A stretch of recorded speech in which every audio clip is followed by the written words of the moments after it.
কেএমপির উদ্যোগে যানজটমুক্ত ও easy bike প্রশিক্ষণ মতবিনিময় সভা অনুষ্ঠিত। বিস্তারিত জানাচ্ছেন আমাদের স্পেশাল করেসপন্ডেন্ট মোহাম্মদ মাসুম সর্দার। খুলনা মহানগরীকে যানজট মুক্ত করতে উদ্যোগ নিয়েছে কেএমপি। এজন্য সড়কে চলাচলে করণীয় ও বর্জনীয় বিষয়ে Khulna metropolitan police easy bike চালকদের প্রশিক্ষণ প্রদান করে।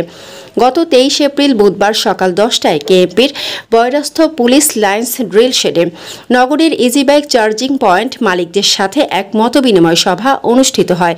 Khulna metropolitan police commissioner Mohammad Zulfikar Ali হায়দারের সভাপতিত্বে এই মতবিনিময় সভা অনুষ্ঠিত হয়। প্রশিক্ষণের সময় বিভিন্ন বিষয়ে মতামত প্রকাশ করেন চার্জিং ইজি বাইক মালিক ও চালক। এর মধ্যে মোহাম্মদ নুরুল ইসলাম লিটন, নাজমুল শাহজাহান, নুরুল হুদা খান, মোহাম্মদ সুমন, মোহাম্মদ মনির হোসেন, শাহানা রহমান, মানিক মিয়া প্রমুখ।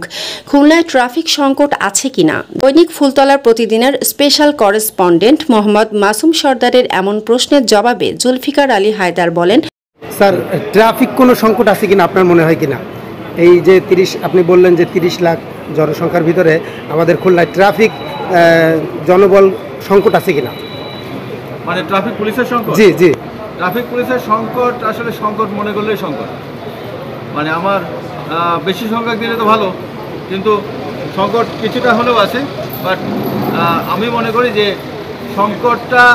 সংকটের পর্যায়ে থাকবে না যদি ইজি বাইক চালকরা অথবা যানবাহন যারাই চালান তারা যদি নিয়মকানুন মেনে চলেন, এই ট্রাফিক পুলিশ রাস্তায় দাঁড়ানো লাগবে না। ট্রাফিক সংকট থাকলেও আমাদের চ্যালেঞ্জ, আমরা খুলনা নগরীকে যানজট মুক্ত করব এবং ইজি বাইক চালকদের মাঝে কোনো বৈষম্য থাকবে না।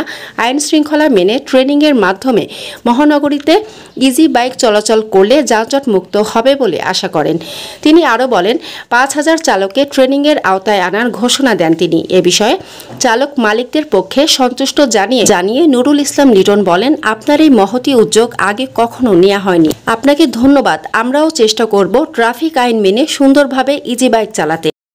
স্যার, আমি দৈনিক ফুলতলা প্রতিদিনের কাজ করি। আমি আপনার কাছে একটু জানতে চাই যে আপনারা যে এইমাত্র বললেন যে 5000কে ট্রেনিং আওতায় আনবেন, স্যার এইটা আরও বৃদ্ধি করে এবং আপনারা যে এই যে প্রত্যেকটা মোড়ে মোড়ে স্যার যে ইজি বাইক সংগঠন, সেই সংগঠন থেকে তারা কেন দায়িত্ব নিচ্ছে না? এই ধরনের কোনো প্রকল্প আপনারা বা এই ধরনের কোনো উদ্যোগ নেবেন কিনা যে মোড়ে মোড়ে সংগঠন, স্যার এই মোড়ে মোড়ে সংগঠন থেকে তারাও তো স্যার এই আপনাদের কার্যক্রমটা তারাও তো করতে পারে, এই উদ্যোগটা তো তারাও নিতে পারে। এই ধরনের কোনো উদ্যোগ স্যার আপনার আছে কিনা? আচ্ছা, আমরা আমাদের উদ্যোগের কথাই বলি। কে কি করবেন, আগে পিছে কে করবেন কিনা সেটা আমাদের খুব ওটা পরে বলি। আমাদের বিষয় হলো, আমরা মনে করি এই খুলনা শহরে যানজটের একটা বড় কারণ হলো অধিক সংখ্যক ইজি বাইক। এটা 1 নম্বর।